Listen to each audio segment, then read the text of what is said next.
Selamat malam, Cap. Boleh diceritakan visi misi besar Cap setelah dilantik menjadi Menteri Perhubungan? Ya, visi misi saya untuk menjalankan 100 hari kerja, pertama saya akan merubah struktural SDM, karena setiap perubahan itu kita harus awalnya dari SDM dulu ya. Karena jika SDM-nya kita tidak benar dengan jurusan bidang masing-masing, maka program undang-undang itu tidak akan bisa berjalan dengan mulus. Oleh maka itu utama saya perubahan struktural SDM yang saya jalankan. Tadi dari perbincangan kita mengenai Bali, Cap punya sebuah rumusan yang sangat baik untuk Pulau Dewata tersebut. Bisa diceritakan, Cap? Ya, kalau untuk Pulau Bali, kalau kita analisa setiap tahun makin banyaknya kepadatan kendaraan, ya. Dan kalau kita lihat di Bali ini sudah di mana-mana kemacetan kendaraan. Oleh maka itu, saya mendapatkan investor dari asing, ada bantuan berupa dana loan yang akan kita bangun kereta bawah tanah mulai dari bandara sampai ke kota-kota yang titiknya termacet. Sehingga kalau terbuatnya kita kereta bawah tanah, kemacetan itu otomatis berkurang. Yang selama ini kalau kita pantau dan kita kaji kemarin kedatangan saya di Bali, mulai dari bandara keluar dari lingkaran patung tersebut itu macet total, sehingga mempersulit transportasi masyarakat yang lainnya. Oleh maka itu kita mengambil solusi untuk dibangunnya kereta api bawah tanah.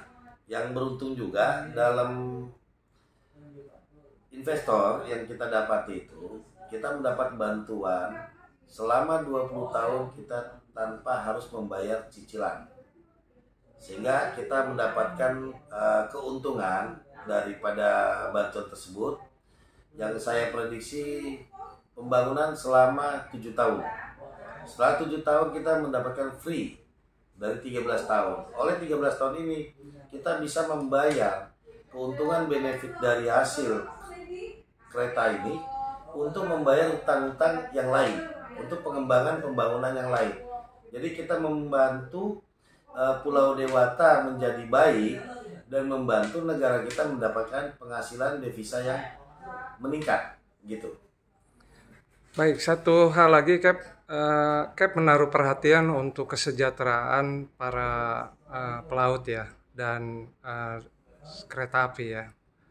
Bisa ceritakan, Cap, kenapa sampai Cap begitu memperhatikan itu ya, salah satunya? Salah satu bagaimana menciptakan kesejahteraan pelaut. Karena saya dulu juga sebagai pelaut, dan saya juga merasakan bahwa perlindungan pelaut itu masih minus di pemerintah kita ya. Jadi pelaut ini banyak dilindungi, tetapi bukan dengan pemerintah, tetapi dengan LSM, Ormas Persatuan Pelaut yang ada di Indonesia. Namun pemerintah kita kurang, dan saya memiliki bukti ya.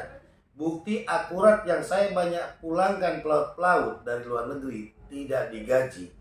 Dan saya membantu kepulangannya sampai ke Indonesia. Bahkan saya membantu pulang pelaut tersebut sampai ke rumahnya dengan biaya dana saya sendiri, tanpa bantuan dari pemerintah. Dan bukti data bisa diterima secara hukum, dan ini bukan hoax ya. Oleh maka itu saya ingin adanya perjuangan pelaut ini harus dihargai. Perlindungan pelaut kita hargai. Nilai jual pelaut kita harus kita perjuangkan. Karena selama ini yang diinginkan pelaut adalah apa?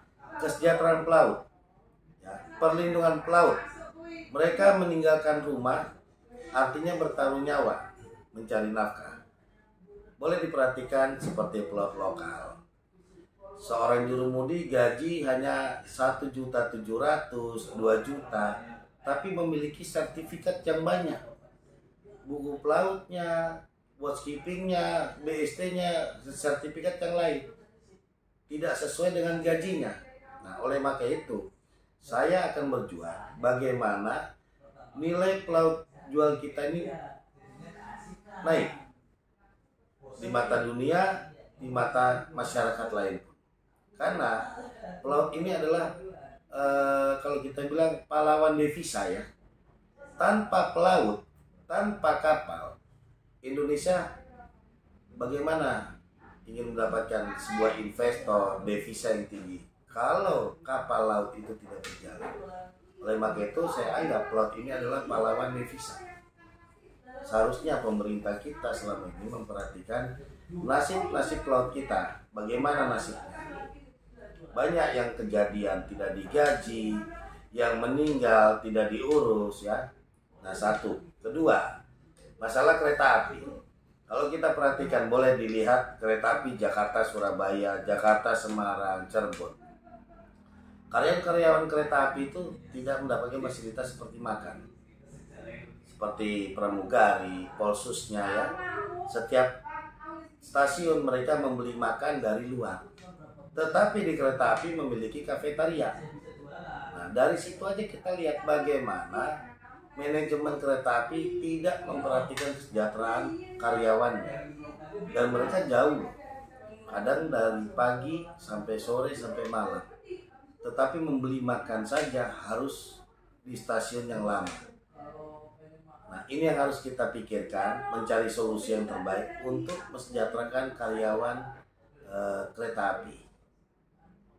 Menurut saya itu. Terima kasih Cap atas waktunya. Sukses terus untuk tugas yang baru ke depannya. Demikian pemirsa wawancara eksklusif iNews Tangsel dengan Kapten Leon. Selamat malam, Cap. Malam.